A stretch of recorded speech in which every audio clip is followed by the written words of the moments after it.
Thanks for watching Mid Morning this Friday. ChatGPT is getting smarter, so does that mean we aren't?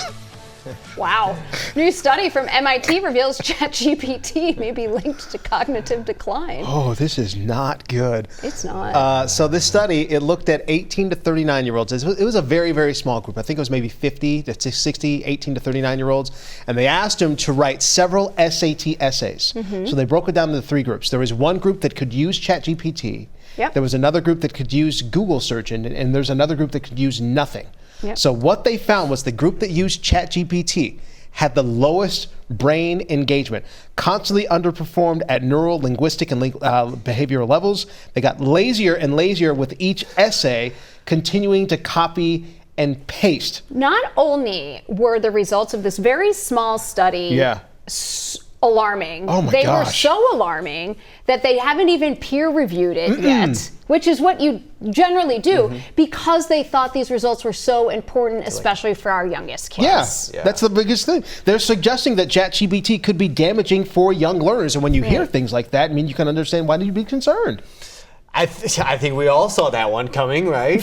Yeah. I mean, Right. so Yeah. They said you're just polluting yourself, I feel like. the group that could not use ChatGPT, they had the highest neural connectivity. They were more engaged. They were more curious. Higher satisfaction with their essays. You know why? Because they wrote their essays. Okay, They wrote- the thing that I think was most concerning to me about this was when they went back and they asked everyone to go back and Do it repeat their again. essays. The ChatGPTers couldn't do it. They couldn't do Because it. when you use ChatGPT, you're not retaining any of that information. You're just The relying people on who use your brains, they were able to recreate it because they remembered it. And that to me is even worse, because it makes me wonder if these are the things that we are using perhaps to write essays in high school, in college. Are we really retaining anything at all that we're learning? Yeah, because when they told like you said, when they told the group to do this again, the group that did not use ChatGPT the first time, that just used their brain, they said you can use ChatGPT this time.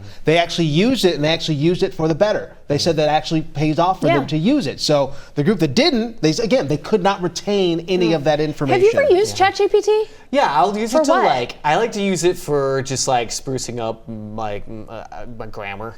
Yeah. Okay. Are and you then something writing a lot of important. things? No, I'm not sitting. Yeah. No, I mean Okay. I just like sprucing up emails, things like that. Okay. When have you I don't used it? use And it very I know I you haven't. used it for, I've only used it for like, good question. Yeah, but not to answer your good questions, don't worry.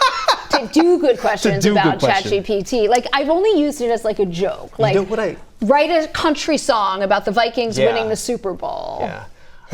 I actually do use it for recipes. I go, hey, throw me a recipe that's like 10 minutes with these ingredients, and it will throw me back some recipes. So I do appreciate it there. Okay. I don't know if it makes me a better cook, but Either way, just bet it be does. careful using ChatGPT in the future.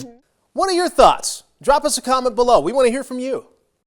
So Visa is letting artificial intelligence find and buy products for its customers. MasterCard making a similar announcement this week. So customers can still set guardrails and preferences, but both MasterCard and Visa say that AI can select items and then make online purchases by themselves. Amazon is also testing its own shopping agent. So apparently it's supposed to act almost like an AI, a personal shopping assistant for you. So it's supposed to help you. So for example, if you are running out of toilet paper, it would know that you're running out of toilet paper, and it would remind you, hey, you're running low on toilet paper. It's been a certain amount of time. Do you want to buy it? And you just click yes, and boop. I feel like there you Amazon go. already does this to us. Oh no, hold on. Speak for yourself. I mean, yeah, for some people, like if you can make your Amazon lists, and Amazon knows, like it'll ask you, do you want to have the recurring? I mean, I think part of the reason Visa did this is because there's so many things that already do the AI finding for that's true. you. But it's then you have to go switch to another platform to do the buying. Yeah. So Visa says, wait a minute, we get more people to use our cards if we put the buying and the finding all here. together. Shayla, would you use this? Yeah, why not? You would? Yeah, I think it'd be, yeah. So I have think someone essentially do your something, Visa, do your shopping for you. I would consider that, but I'm kind of on the same note that you were mentioning. There are certain things that I buy on Amazon often enough, where even if I don't set it to reoccurring, I guess it knows like, hey, you might be running out of this, so they recommend. It knows your pattern, yeah, so they recommend buy this again. At the top, you're like, oh. I was pretty skeptical at first. I was like, I don't want to give this information to an AI. You already have. I'd rather just control that power in my own hands. But then you sent an article out. I read the article, saw some advantages. I'm like, you know what? I think so. All three? Are you on board with this too? Oh yeah, totally on board with this. I mean, it's just fewer decisions that I have to make, fewer things. Like and also, you know how I get around the holidays. It's a little stressful. Yes, it's true. So if I could have someone help me, AI come up with a list of some gifts, it gets bought, it gets sent. There you go. Boom, boom, boom. Boom, boom, boom. I can't. It's a control thing. Totally. I don't want. It's not going to be for everybody. Well, not only that, but I think about too. Like, what if this information gets into the wrong hands? Yeah, right. With hackers and whatnot. That's the then problem. all of a sudden they have access to all of your information and. You're up so the creek. Here's the thing, AJ, though, like it's coming. It's all coming. I know. Right? This is we've seen some of it, but this is the beginning of in 10 years, are we gonna even do any of our own shopping? Probably not. I don't know. Probably not. Think about this. In 10 years, will we still have credit cards based on where we're going right now? Right. Because Visa last year announced that they're actually getting rid of some cards because they realized there are so many more platforms for people to buy things now. Right. And they've got just use your phone. Just use your phone. Right. So monetary, like what's happening with money and cryptocurrency. We've seen that, which is just blown up. So it's crazy to think about and where we're going to be in just a couple of years. Where do you stand on this? Drop a comment. Let us know. Okay, be honest. Be honest. I know you've talked about ChatGPT before. Have either of you used ChatGPT, for example, to write an email because you didn't have time, or use ChatGPT in that function? Shayla's like, nope. No, I've used it though because I've written something and I said make it funny. Oh yeah. And it's like, it did. It made it hilarious. It did. Yeah, it just was like, you want to see what's the other version of it. Yeah. Have you used it, Josie? So I like to use it to grammar check. Okay. Because I feel like it doesn't sound like me if I actually try to use AI. I'm like, that doesn't sound like Joseph. So I like to use it as like, hey, polish this up for me. So apparently with AI, more of us are using it inappropriately. Well, half of us are using it at work. Yeah, half of us are using it at work. But what is it appropriately? Like, are we like?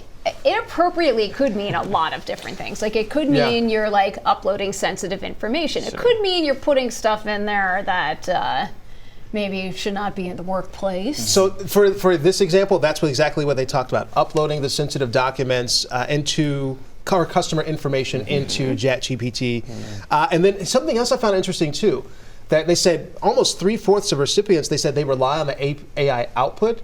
They don't actually check it to actually make sure to see if that work is correct. So you're just putting it out there and then you don't verify it yourself, which blew my mind. I couldn't believe that. I'm just thinking about how we use this in the future.